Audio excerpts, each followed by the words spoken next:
Hi everybody. This is Maverick. I'm on Caliber and Diesel. Katie and Mage. Welcome to my farm. So I live just east of Winnipeg, probably about 45 minutes, in a little community called Brokenhead.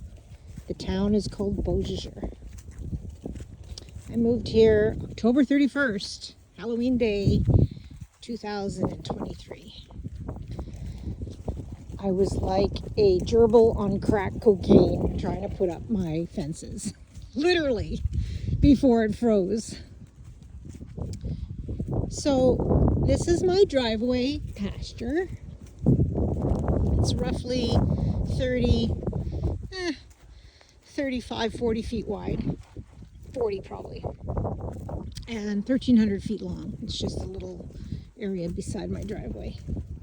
And I'm going to take you on a saunter through my track system.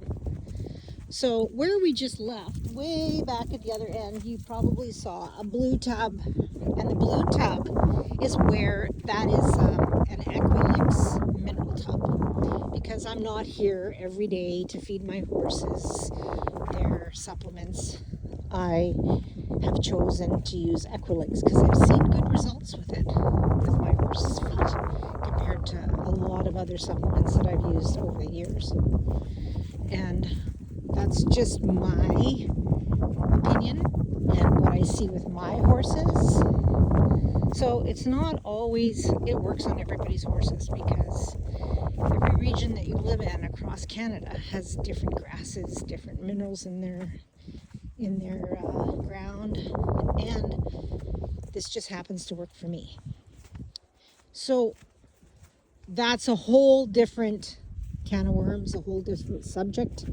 I just wanted to mention to you that that's where their mineral tub is at the very end of this long narrow pasture. So we're coming up to my yard site. House is a little barn, very long. It's 20 by 30, and I'm hoping to put some additions on it. And it's going to have a lean-to with a hitching post under it.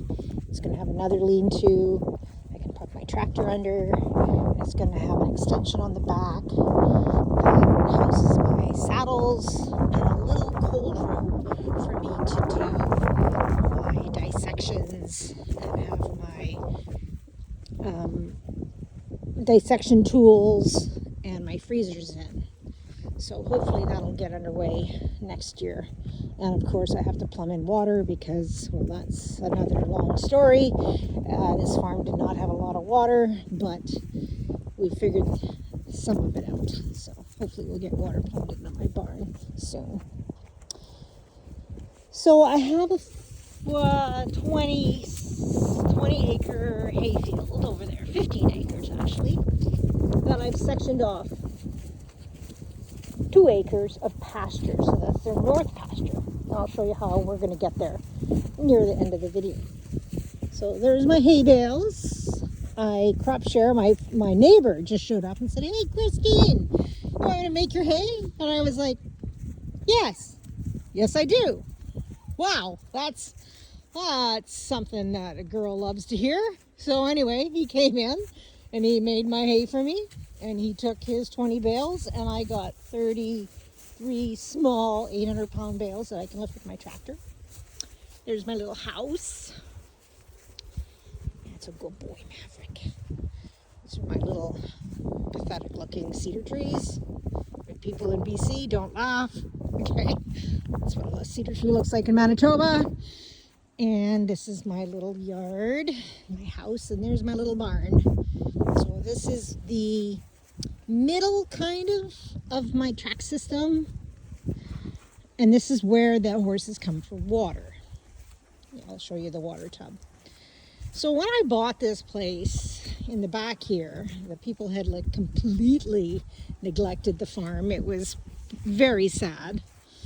And there was piles and piles of cow shit pushed up into big heaps.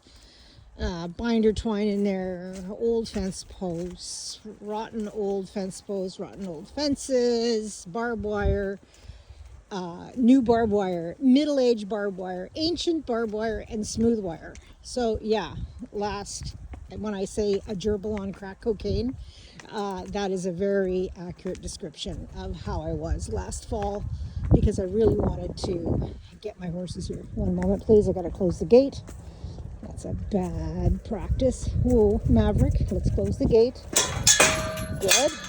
All right, continuing on. There's the water bucket. And actually my uncle gave me this beautiful shelter out back, and I put it up. Ex-Hutterites came and put it up for me. And this little old piece of history kind of thing was a cow shelter or something. I was going to tear it down. I thought, they might use it. Well, guess what? This is what they choose to stand in all the time. It's like, really, guys? When you have that over there? So this is what's left of the manure that I pushed up. And this was an old barn, had burned down, a foundation. So the farmer came by, the guy that made my hay, and said, "Hey, Christine, once again, do you want me to bury your foundation?" And I said, yes, I would. So he buried the foundation, and now we have a pile of clay. And I have spent the last 2 weeks on my tractor filling in holes, laying down clay, and then spreading manure on top. And then I'm going to be seeding grass just before snow. And with any luck, I would have pasture next year. I know, Maverick. I know. Yeah, it's exhausting watching your mom work. Yeah. Okay, so now this is the middle kind of pasture. It's maybe an acre and a half. In total, I might have 8 acres of fenced pasture in kind of a track. So now we're going to go along the river. There's the Brokenhead River there. It's a teeny tiny river. It almost turns into a ditch in the summertime when the water is really dry. I mean, the weather's dry and the water, there's not a lot of it. And when it rains, it fills up. So it's pretty good. We've got muskrat, we got otters, we got beavers, we got bear, we have coyotes, we have, what else? Deer, of course, geese, bald eagles, what else? Ravens. Beautiful, beautiful habitat for wildlife, that's for sure. So now this back pasture here goes to the end of my property line, and it's probably 150, well, no, not 150, 120 feet wide. And when I got here, this of course was just riddled with fences and barbed wire and hawthorn trees and bushes and brambles. So I had a good friend of mine, Sherry Manners, that came and helped me cut all the hawthorn trees down and tried to leave anything that was healthy for bird habitat, but anything that was going to be a pain and could possibly injure my horses, I cut down. And of course, along the riverbank, there's tons of trees in there. So, oh look, there's a bald eagle. Whenever I'm doing something significant in my life, the bald eagle show up to tell me I'm on the right course. So this video is probably just done at the right time. There's the eagle. Hey buddy, don't eat my cat, okay? So, going along here. So the driveway pasture is probably 1,300 feet long, if I didn't say that already. And this pasture is, I think, about the same. So in total, I have half a mile of very long, narrow river lot. So the horses can, if they want to, get up to a really good gallop when they come back to get water, or come down here. And this is, at the end here, there's a bit of a shelter from the north, from a few little trees. And this is where I have round bales. So I roll out my round bales all the way down here. And then the horses get to eat with their head down and kind of graze all winter, which is really awesome. Now, bald ass prairie. There you are. That's bald ass prairie. There's nothing. There's my tree, the shelter. There's not much. And I had to really get over it because where I used to live, I lived in a forest. And I thought, okay, my horses are going to die because now I'm in the prairies and there's nothing to stop the wind. But you know what? Then I started thinking, all right, so Saskatchewan, bald ass prairie, the horses will go and they'll fuel their fire, which is hay. They'll put fire in their wood stove.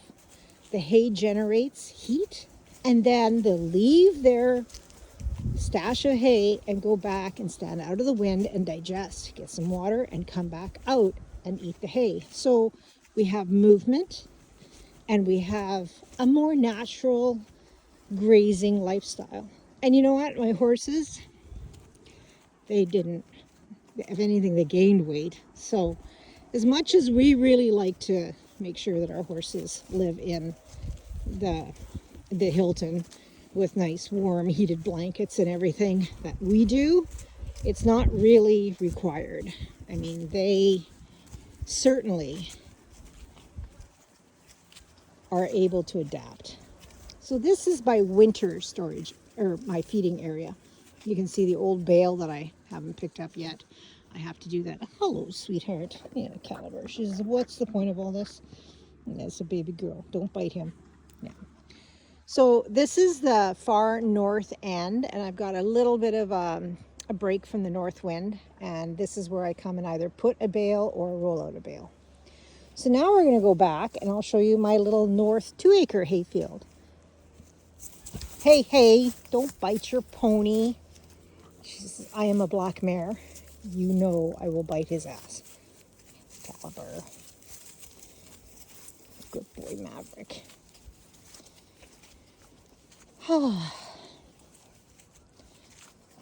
What a beautiful fall day. It's a wonderful day for manifesting our hopes and dreams. So if you care to watch and just go for a ride with me, all good. Or you can come back and check in about 4 to 5 minutes.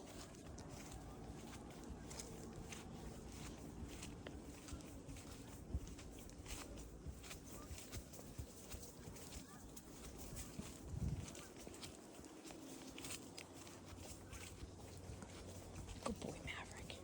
Just a baby boy. Pathetic little hawthorn tree. It's turned into a beautiful fall day. Might have a fire tonight. Such a good boy.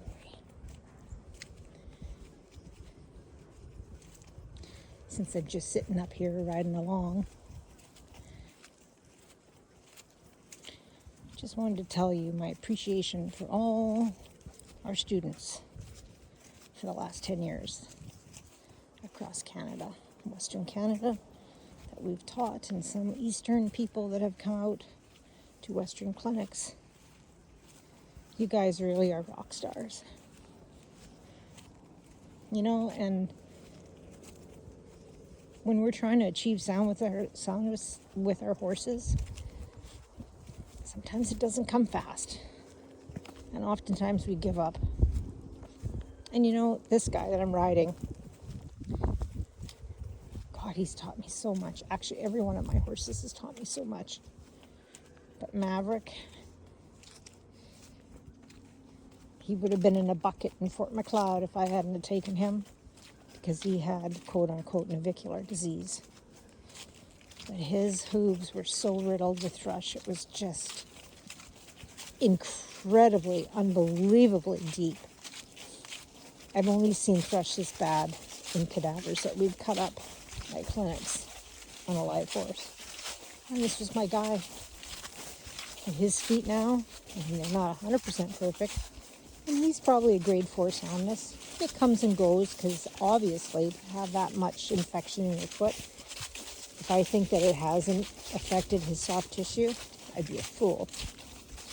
But he's probably one of the, close your ears, Caliber, probably one of the nicest horses I've ever owned in my life. He is just a cornerstone. I love him so much.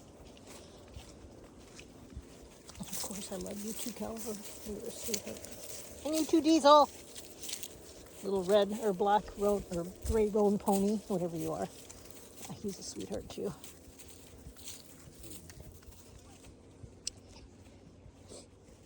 Here's my shelter that they do not stand in because they prefer the old one that's ready to fall down. What is with that?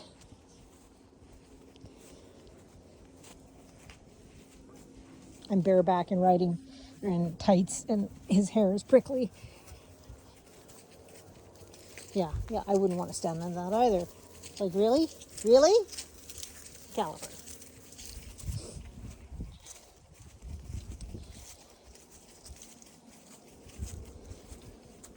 Here's my river. Apparently there's catfish in there. Yuck.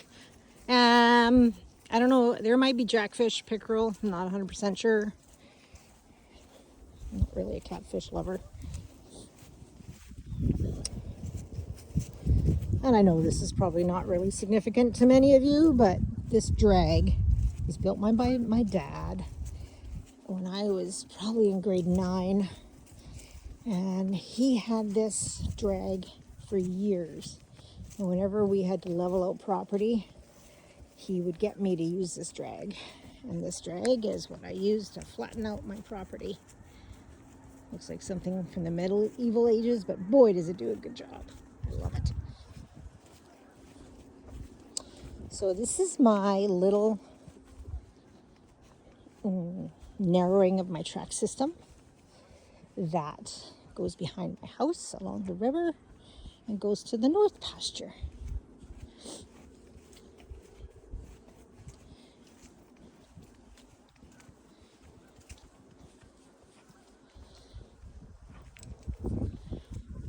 Okay, underneath the trees. There we go. Oh, low-hanging trees. Hang on, Maverick. No, walk. Ouch, ouch, ouch. No saddle. Okay, walk. Thank you. There you go. Good boy.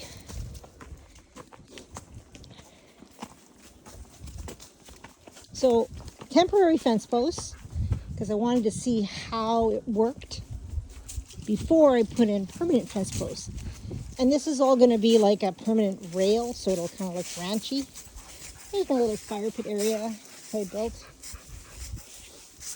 Okay, you have to go slowly through this ditch so I don't fall off bareback. I'm doing a recording here.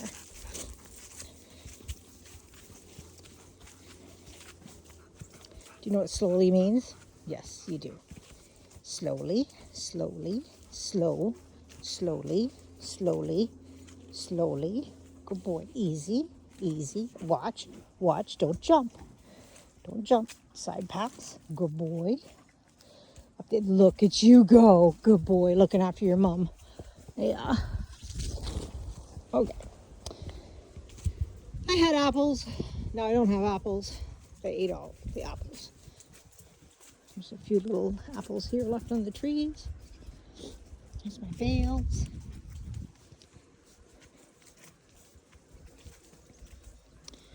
Good boy.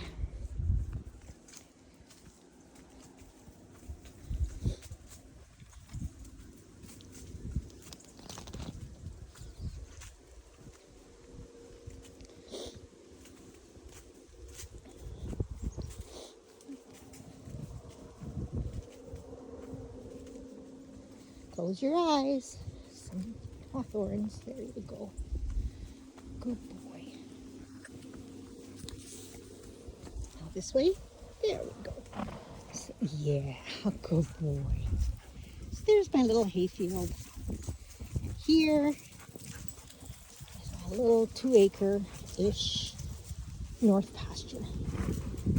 So I mow my pastures twice a year just to keep them down so they don't get totally unruly and overrun with weeds.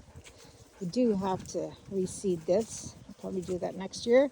I kind of wanted to see how it was going to fare this year. I just mowed it about, I don't know, 2.5 weeks ago. So that's it. That's my little track system. Good boy, Maverick. Thank you. Hey, buddy. Here's my caliber. You're such a good girl. Yes, I know. He gets all the stardom. Guys, thanks for joining. So I'm going to be doing a bit of a webinar on how I went on designing this track system of mine, because when you're looking at putting one in on your property, you kind of got to figure out, well, how do I know where to put the fences and what does it need to look like, yada yada yada. Well, I use Google Earth, and then I can either print out my property from Google Earth, or I actually have an iPad with an iPencil, which is awesome, because then you can draw and erase and have different colors, and you're going to put fences here and you're going to put gates here. So yeah, it works out pretty good. So anyway, I know that was probably a boring 22-minute ride with you guys, but I'm really glad I got to show you guys my little farm. And to all the hoof geeks out there from the past, I love you guys so much. You make our lives purposeful, and you guys are the real rock stars. And for the hoof geeks coming up, I love you all, and hopefully to see you in the future. May the horse be with you.